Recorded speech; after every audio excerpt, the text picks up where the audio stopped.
السلام عليكم السلام عليكم السلام عليكم ورحمة الله وبركاته.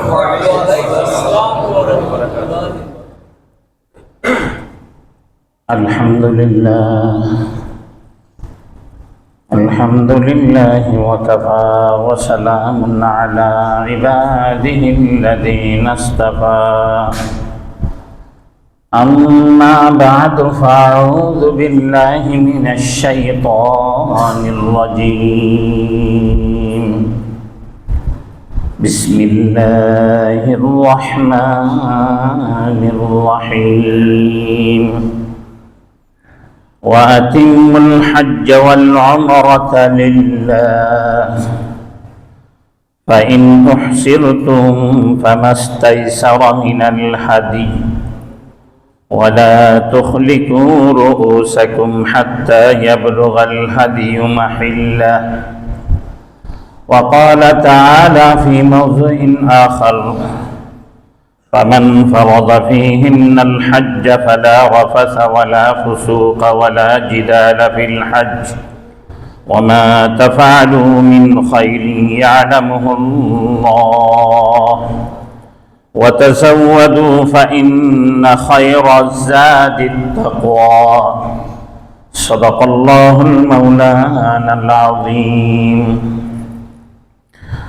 وقال صاحب الرسالة صلى الله عليه وسلم: تابعوا بين الحج والعمرة فإنهما ينفيان الفقراء والذنوب كما ينفي كير الخبث الحديد والذهب والفضة، وليس للحجة المبرورة ثواب إلا الجنة. وقال صاحب الرسالة صلى الله عليه وسلم: دعا لأمتي عشية عرفة بالمغفرة فأجب إني غفرت لهم ما خلا ظالم وإني أخذ للمظلوم منه إلى آخر الحديث، أو كما قال النبي صلى الله عليه وسلم. وصدق رسوله النبي الأمي الكريم، وصدق من الشاهدين والشاكرين، والحمد لله رب العالمین. حمد و تعریف اس خدا کی جس نے بخشا زندگی، حمد و تعریف اس خدا کی جس نے بخشا زندگی، درود سلام اس نبی پر جس نے سکھایا بندگی، بلغ العلا بکمالہ کشف الدجی بجمالہ، حسنت جمیع خصالہ، صلوا علیہ وآلہ.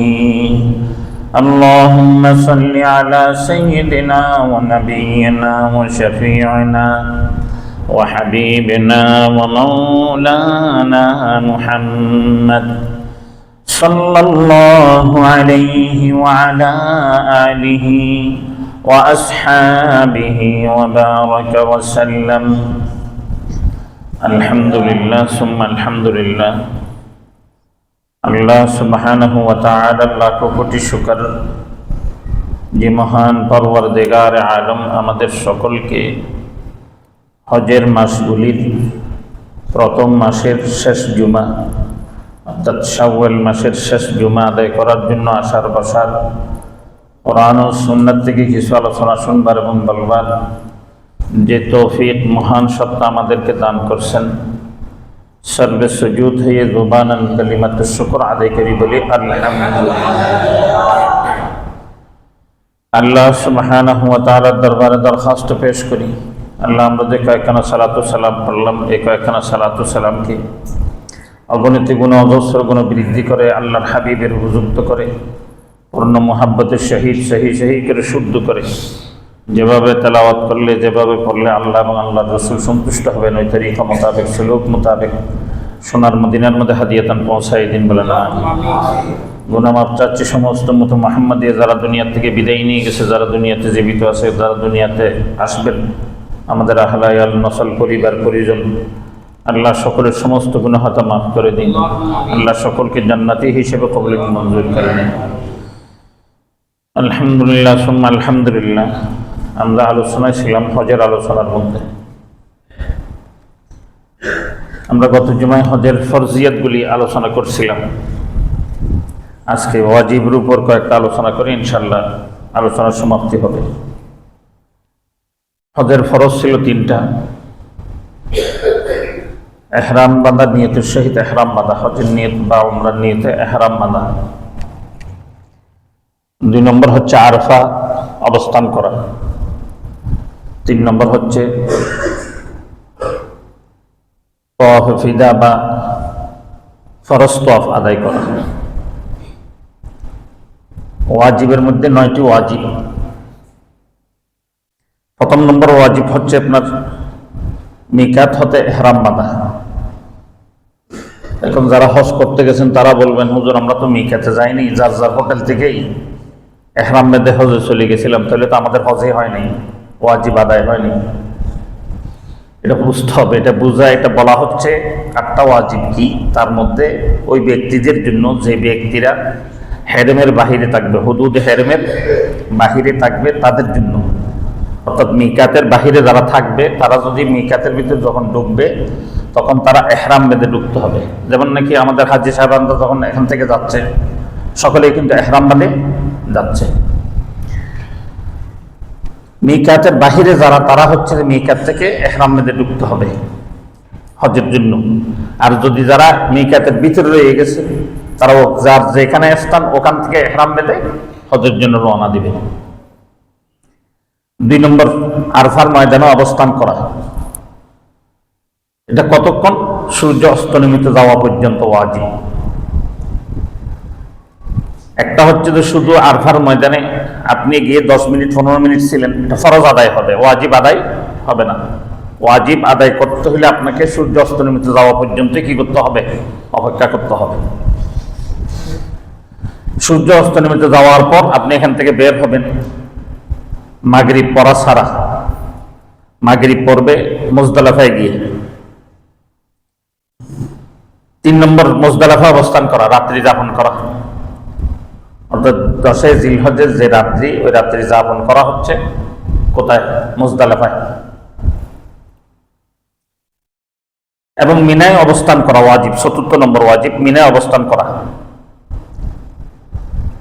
মিনায় অবস্থান যেটা, এটা হচ্ছে আপনি 8 তারিখ গিয়ে যে অল্প সময় অবস্থান করতেছেন, এতটুকুর মধ্যে আপনার কি আদায় হয়ে যাবে? ওয়াজিব আদায় হয়ে যাবে। সুন্নাহ হচ্ছে কমপক্ষে 2টি রাত অতিবাহিত করা। 8 তারিখের রাত্রি, 9 তারিখের রাত্রি এবং 11 তারিখের রাত্রি, এই 2 রাত্রি মিনার মধ্যে অবস্থান করা সুন্নাহ। 5 নম্বর কঙ্কর নিক্ষেপ করা, পাথর মারা, শয়তানের পাথর মারা। 6 নম্বর হাদি বলেন, কোরবানি বলেন, দমে শকর বলেন, যে যেটাই বলেন না কেন এটা করা। 7 নম্বর মাথা মুন্ডানো। 7 নম্বর যেটা মাথা মুন্ডানো, কোরআন শরীফের মধ্যে আমি একখানা আয়াতে মোবারকা প্রথম আপনাদের সামনে তেলাওয়াত করেছিলাম, ওয়াতিমুল হজ্জ ওয়াল উমরা লিল্লাহ ফাইন উহসিরতুম ফামাস্তায়সারা মিনাল হাদি ওয়ালা তুহলিকু রুউসাকুম হাত্তা ইয়াবলুগাল হাদিয়ু মাহিল্লাহ। এই আয়াত থেকে আমাদের মাযহাব আহনাফের মধ্যে আপনাকে প্রথমে হাদি দিতে হবে, তারপর মাথা মুন্ডাইতে হবে। আপনি যদি হাদির আগে মাথা মুন্ডাই ফেলছেন তাহলে ওয়াজিব তরক হয়ে যাবে। ওই জন্যই এটা যারা কোরবানি দিচ্ছেন, যখন আপনাদেরকে মেসেজ দিবে আপনার কি হয়ে গেছে, কোরবানি হয়ে গেছে, তখন আপনি মাথা মুন্ডাবেন, মাথার চুল কাটবেন, আপনি হালাল হয়ে যাবেন। 8 নম্বর বিদায় তওয়াফ করা। বিদায় তওয়াফ, এখন একটা কথা রয়ে গেছে, বিদায় তওয়াফ কোন সময় করব? কি আসার আগে করব না এর আগে করে দিতে পারবো? অনেক সময় অনেকজন দেখা যায় বিদায় তওয়াফ করতে গিয়ে হিমশিম খেয়ে যায়, কারণ এটা সময়ের জন্য রেখে দিছে। এর আগের দিন তাদেরকে বলছে আপনাদেরকে আগামীকাল 12টার সময় গাড়ি আসবে, নিয়ে যাবে। ওই ব্যক্তি চিন্তা করছে ঠিক আছে 10টা 11টার দিকে গিয়ে কি বিদায় তওয়াফটা করে চলে আসবো, কিন্তু পরে সংবাদ আসতেছে কি সকাল 6টায় গাড়ি আসবে, আপনাদেরকে নিয়ে যাবে। এখন কি করবে? ওই জন্য বিদায় তওয়াফ নিয়ত হচ্ছে হজের তওয়াফের পরে যে কোনো দিন, অর্থাৎ যাওয়ার 1-2 দিন আগে করে, চলে আসার 1-2 দিন আগে করে আপনি কি করে নেবেন? বিদায় তওয়াফ করে নেবেন। হ্যাঁ, এখন প্রশ্ন আসছে, অনেকজন প্রশ্ন করে এরপরে তওয়াফ করা যাবে কিনা। হ্যাঁ, এরপরে তওয়াফ করা যাবে, বিদায় তওয়াফের পরও তওয়াফ করা যাবে। অনেকজন প্রশ্ন করে বিদায় তওয়াফের সাথে সাই করবে কিনা। হ্যাঁ, সাই করা উত্তম, না করলে বিদায় তওয়াফে আপনার কি হয়ে যাবে? ওয়াজিব আদায় হয়ে যাবে, কিন্তু সাই করাটা উত্তম। বিদায় তওয়াফের মধ্যে ইহরাম থাকতে হবে কিনা প্রশ্ন করে। না, বিদায় তওয়াফের মধ্যে ইহরাম থাকতে হবে না, ইহরাম কোনো শর্ত না, যার কারণে কি তওয়াফও কোনো সাই কোনো শর্ত না। একদম 7 নম্বর হচ্ছে সাই করা, অর্থাৎ যে হজ আপনি ফরজ তওয়াফ যেটা বলতেছি, তওয়াফ ইফাদা যেটা বলা হয়, তওয়াফে ইফাদা যেটা বলে, অর্থাৎ ফরজ তওয়াফ, হজের মধ্যে যেটা ফরজ তওয়াফ, যেটা হচ্ছে আপনার হালাল হওয়ার আগেও পারবেন, হালাল হওয়ার পরেও পারবেন। আপনি এখন পাথর মেরে মক্কায় চলে আসছেন, কিন্তু আপনার এখনো কোরবানি হয়নি, আপনি হালাল হইতে পারতেছেন না, সময় রয়ে গেছে অনেকক্ষণ। তওয়াফ করতে তার সময় বেশিক্ষণ লাগে না, ওই সময় গিয়ে আপনি তওয়াফ করে ফেললেন।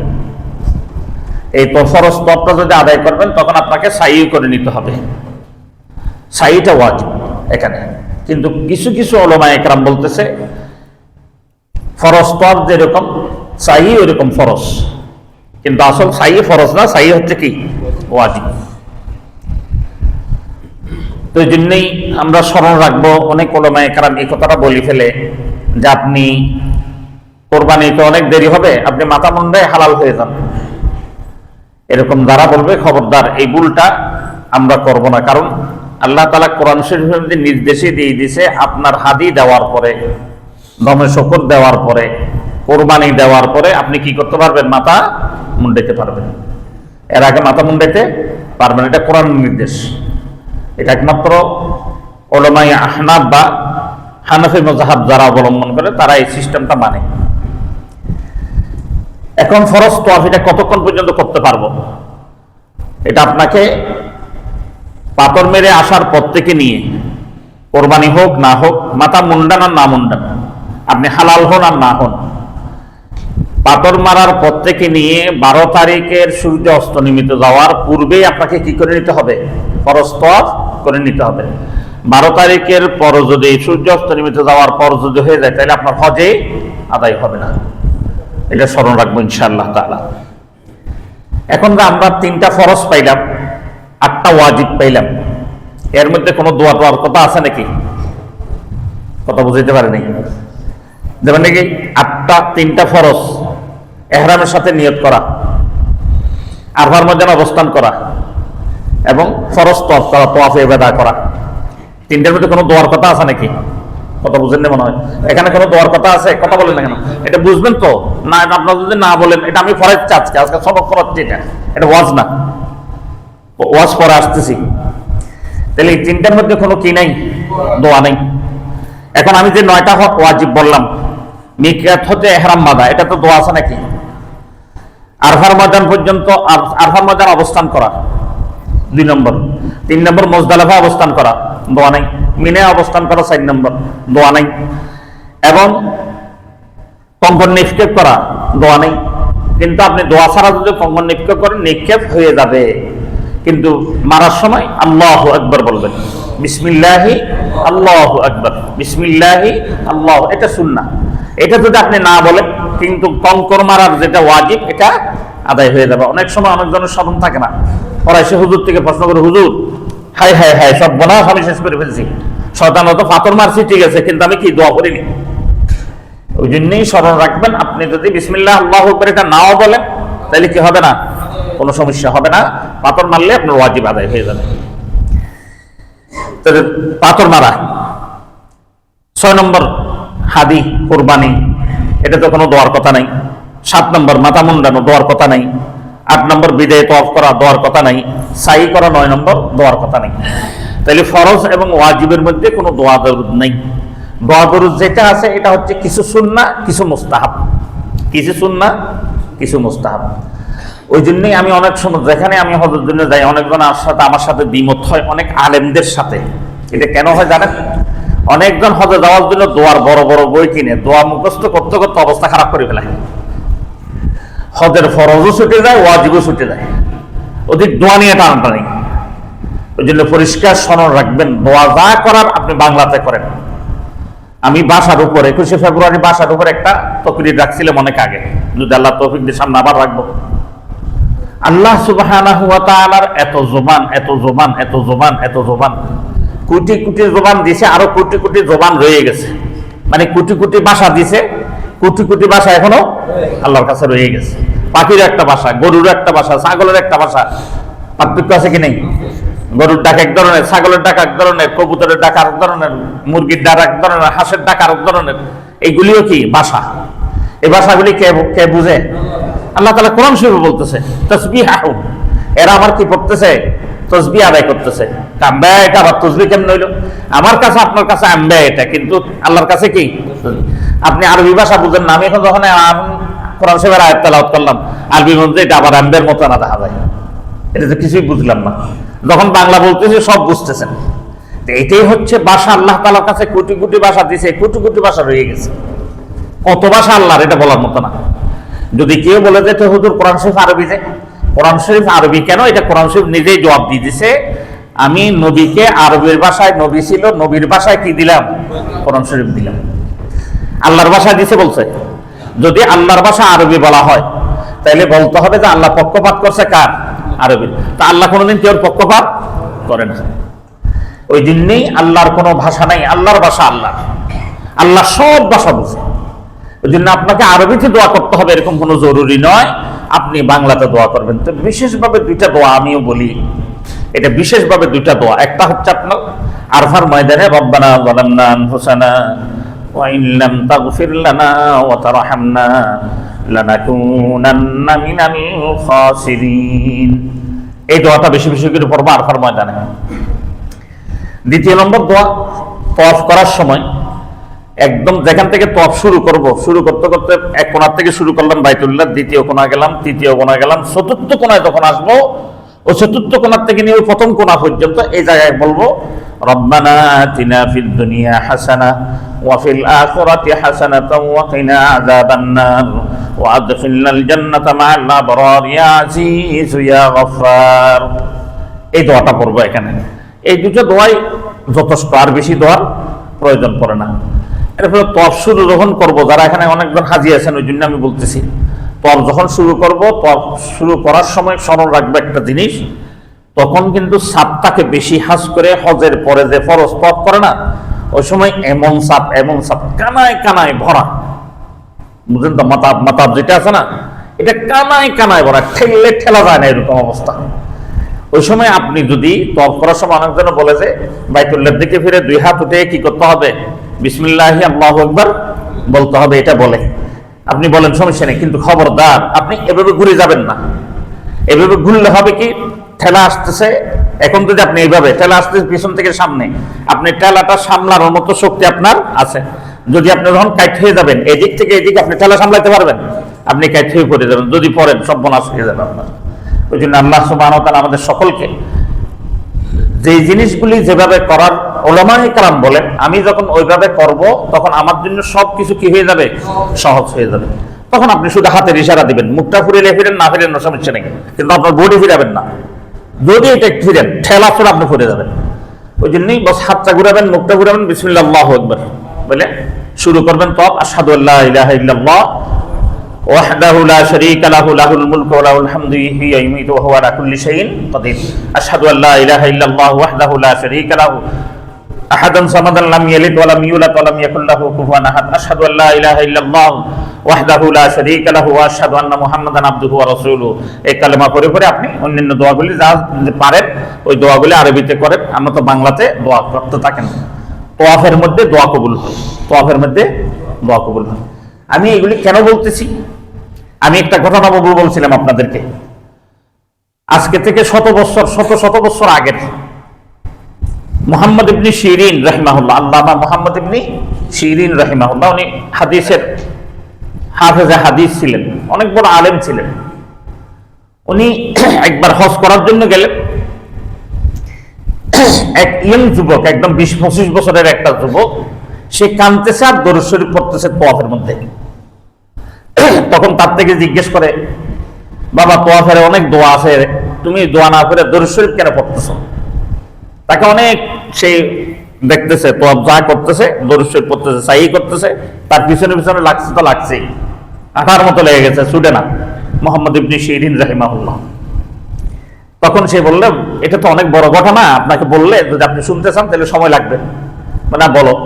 বলে আমি আমার বাবা হজে আসতেছিলাম, আমরা মুলকে ফারস্য অর্থাৎ বর্তমান ইরান, আমরা ইরানের অধিবাসী। ইরাক হয়ে যখন নাকি আমরা জজলা নদীতে আসলাম, তখন আমরা নদী পার হওয়ার আগে একটু রেস্ট নিতেছিলাম, আমি আর আমার বাবা একটা গাছের নিচে। এর মধ্যে আমার বাবা দুনিয়ার থেকে বিদায় নেই। যখন আমার বাবা দুনিয়ার থেকে বিদায় নেই, তখন আমি দেখলাম আমার বাবার চেহারা এত বিদ্যুৎ হয়ে গেছে, এত বিশ্রী হয়ে গেছে, একটা জীবজন্তু জানোয়ারের একটা চেহারার মতো হয়ে গেছে। তখন আমি পেরেশান হয়ে গেলাম, এখন আমি মানুষকে ডাকবো কেমনে, ওনাকে দাফন করবো কেমনে? এই পেরেশানির মধ্যে আমার ঘুম চলে আসে। ঘুমের মধ্যে আমি দেখলাম মুহাম্মদুর রাসূলুল্লাহ সাল্লাল্লাহু আলাইহি ওয়াসাল্লাম আসলেন। আসার পরে আমার বাবার মুখের উপর হাত বুলিয়ে দিছে। যে হাতটা বুলিয়ে দিতে দেরি, আমার বাবার চেহারা এত সুন্দর হয়েছে, এরকম চেহারা আমার বাবার আগে ছিল না। আমি জিজ্ঞেস করলাম, ইয়া রাসূলুল্লাহ, আপনি আসলেন আমার বাবার জন্য? বলে, শুনো, যখন আজকে রাত্রে শেষ রাত্রে তোমার বাবা দুনিয়ার থেকে বিদায় নেয়, সকালবেলায় যে ফেরেশতা অর্থাৎ হাদিস শরীফে আছে, সকাল থেকে নিয়ে সন্ধ্যা পর্যন্ত যে ব্যক্তি দরুদ শরীফ পড়ে, সমস্ত দরুদ শরীফ ওই ব্যক্তির নাম, বাবার নাম, দাদার নাম সহকারে আল্লাহর নবীর সামনে হাজিরা দেওয়া হয়। আবার যে ব্যক্তি সন্ধ্যা থেকে সকাল পর্যন্ত দরুদ শরীফ পড়ে, ওই দরুদ শরীফেরই সকাল বেলায় আরেক ফেরেশতা, আবার যে ফেরেশতা পাঠায় সেই ফেরেশতা না, আরেক ফেরেশতা আল্লাহর নবীর কাছে যে পড়ছে তার নাম, বাবার নাম, দাদার নাম সহকারে পেশ করেন, হাজিরা দেন। তোমার বাবার সকালবেলায় দরুদ শরীফের হাজিরা দিতে গিয়ে গরমিল হয়ে গেছে, কারণ তোমার বাবা দৈনিক 3000 বার দরুদ শরীফ পড়ে। আজকে দেখলাম রাত্রে 3000 বার দরুদ শরীফ পড়ে নাই।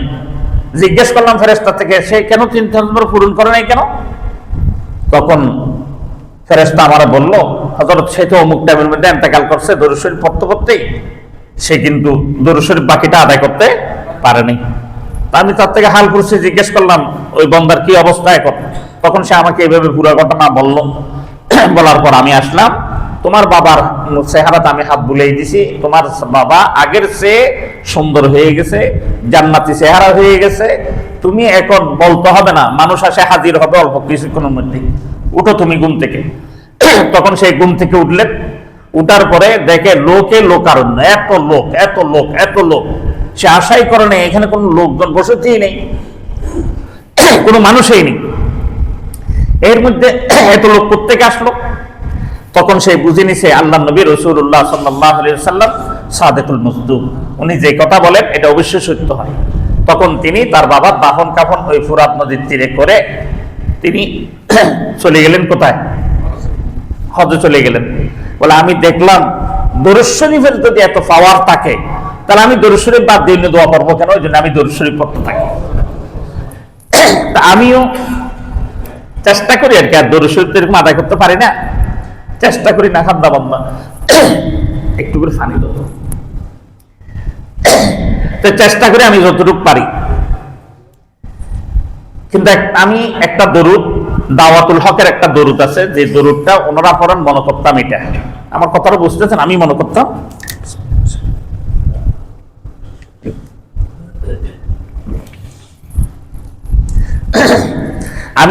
এটা দাওয়াতুল হকের মনে হয়, ওনারা তো বড় বড় আলেম ওলামা, এটা দরুদ শরীফ বানাই দিয়েছে আর কি। এই নিয়ে পড়তে থাকতাম।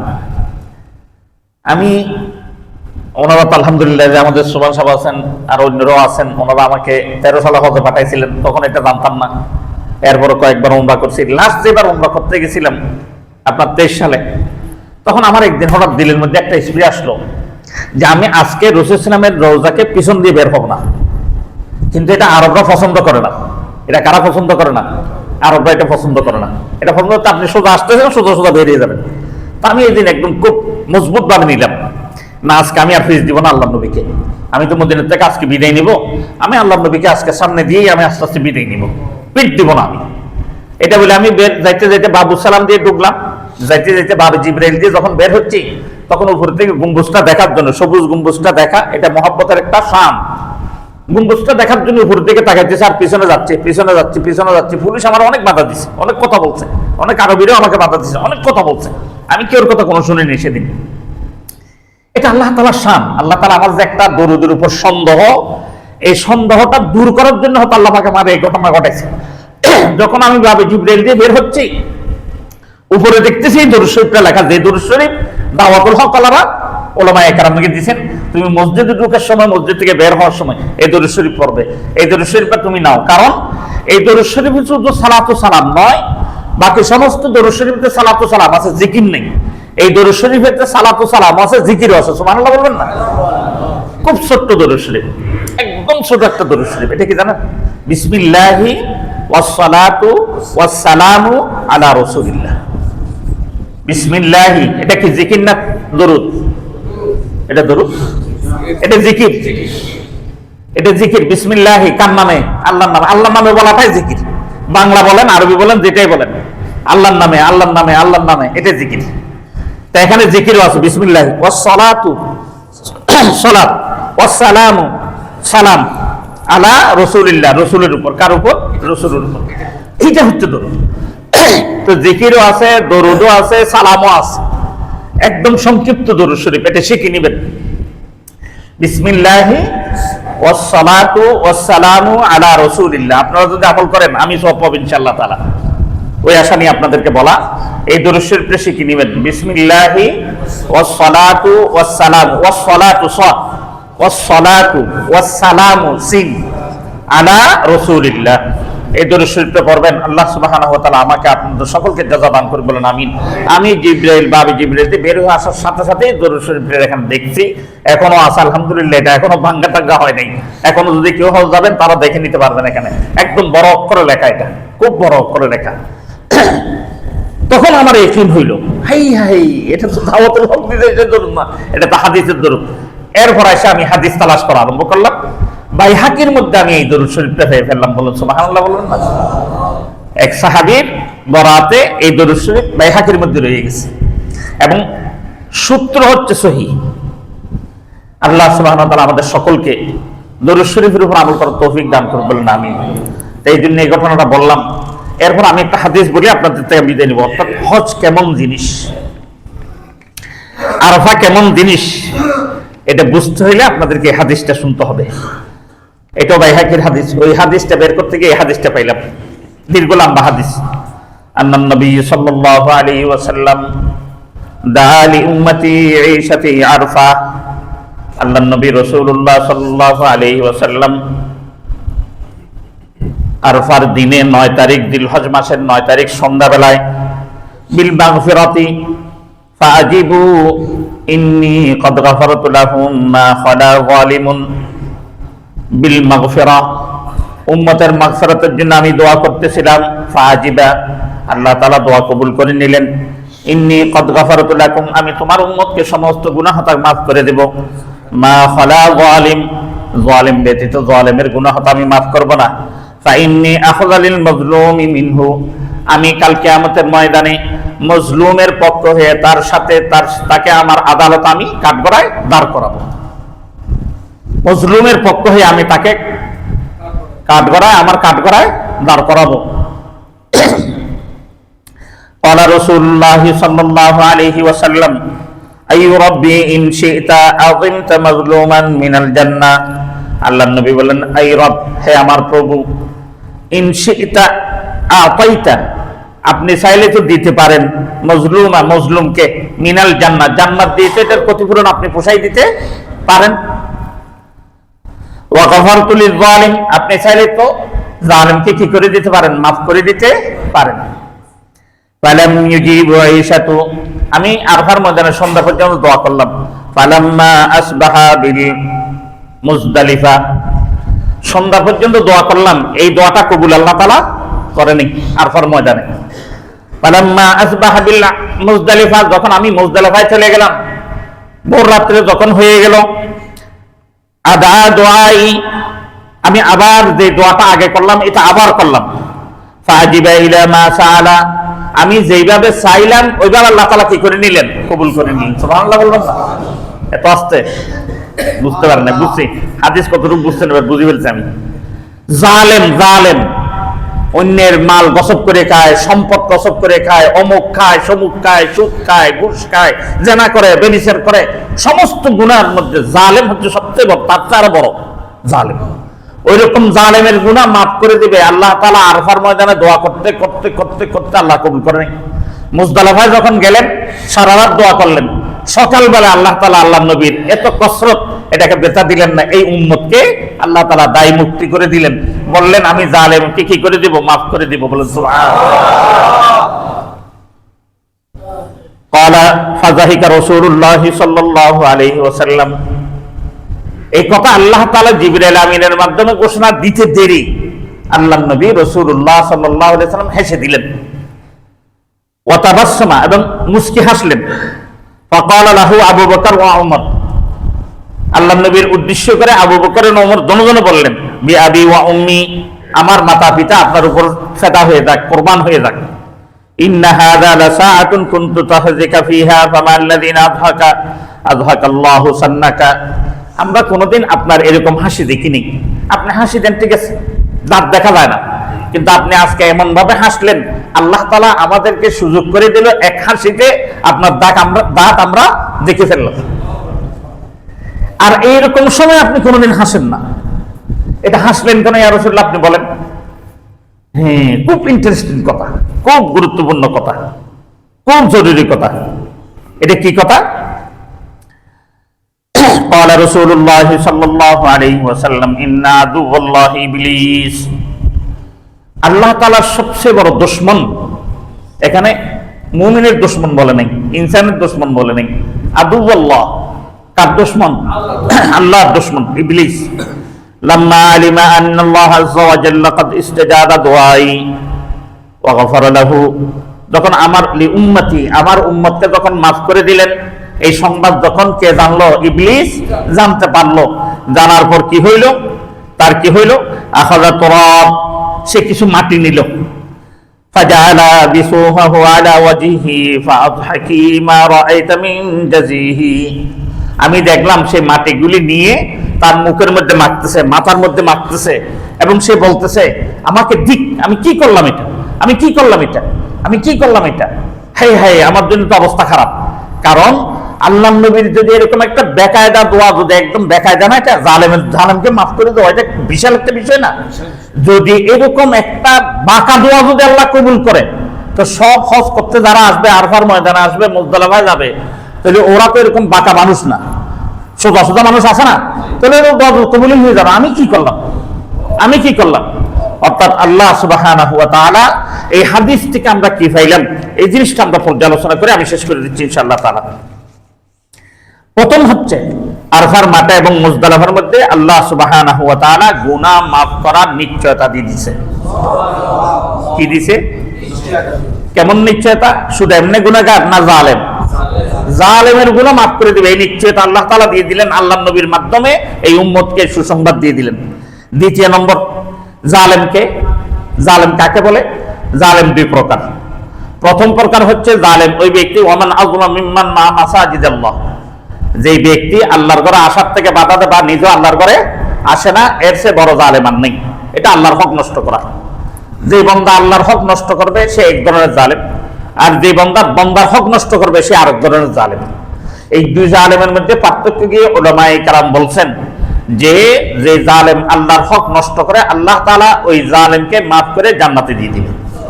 যাকে বান্দার হক যারা নষ্ট করে তাদেরটা হবে না। কিন্তু এখন কথা হচ্ছে উলামায়ে কেরাম এটাকেও সমাধান দিয়ে দিয়েছেন যারা বন্দার হক নষ্ট করছে হজে যাওয়ার আগে বন্দার থেকে হয় মাফ চেয়ে নিবে, নতবা হক আদায় করে দিয়ে দিবে, এবং আরফার ময়দানে গিয়ে এটা যদি মাফ চায় আল্লাহ তাআলা এই গুনাহ করার কারণে তাদেরকে মাফ করে দিবে। বলুন সুবহানাল্লাহ। এবং কিছু কিছু উলামা কেরাম তো একদম হত্যা জাওয়াজ করে এই কথা বলে ফেলে, কি এখানে যে জালেম বলছে এটাকে আল্লাহর হক নষ্ট করছে, বন্দার হক নষ্ট করেছে, এটা দেখে নাই। কারণ আল্লাহ সুবহানাহু ওয়া তাআলা যে বন্দা হক নষ্ট করছে, হাদিসে জবাব আছে এটা, বন্দার হক নষ্ট করছে ওই জন্য বন্দাকে কি দিবে? জান্নাত দিবে। হাদিসটা শুনেন নাই? আইয়ু রাব্বি ইশতাতা আযমানতা মাজলুমান মিনাল জান্নাহ। আল্লাহর নবী বলেন আপনি মজলুমকে তো জান্নাত দিয়ে তার প্রতিদান দিয়ে দিতে পারেন এবং আপনি জালেমকে মাফ করে দিতে পারেন। উলামায়ে কেরাম বলছে যদি বন্দার হক নষ্ট করছে এরকমও যদি জালেম হয়ে থাকে, জায়গা খেয়ে ফেলছে, বিডি খেয়ে ফেলছে, বিল্ডিং দখল করে ফেলছে, অমুক করে ফেলছে, সমুক করে ফেলছে, এরকমও যদি জালেম হয়ে থাকে, ওই জালেমকে আল্লাহ তাআলা এই আরফা এবং মুজদালিফার মধ্যে কি করে দিবেন? মাফ করে দিবেন। কারণ ওই যে ব্যক্তি প্রায় পড়ে গেছে তাকে কাল কিয়ামতের ময়দানে জান্নাত দিয়ে প্রতিদান দিবেন, আর এই ব্যক্তিকে আল্লাহ তাআলা কি করে দিবেন? মাফ করে দিবেন। ওই জন্য উলামায়ে কেরাম বলতেছেন হ্যাঁ, এটা দুনিয়াবি যদি কোনো জালেমও হয় এরপর তাকেও মাফ করে দিবেন। এরপর রয়ে গেল জালেম এমন অবস্থায় যে সবচেয়ে বড় যেটা জিনিস 354 দিনে বছর। বলবেন হুজুর কয় কি? হুজুর তো লাভারাই করে নাই, আমরা ঘুরে আসছি 365 দিনে, হুজুর কয় 354 দিনে। কারণ আচ্ছা এখন আরফার ময়দানটা আরফা যে হয় এটাকে আমি ডিসেম্বরের 9 তারিখ বলছি নাকি?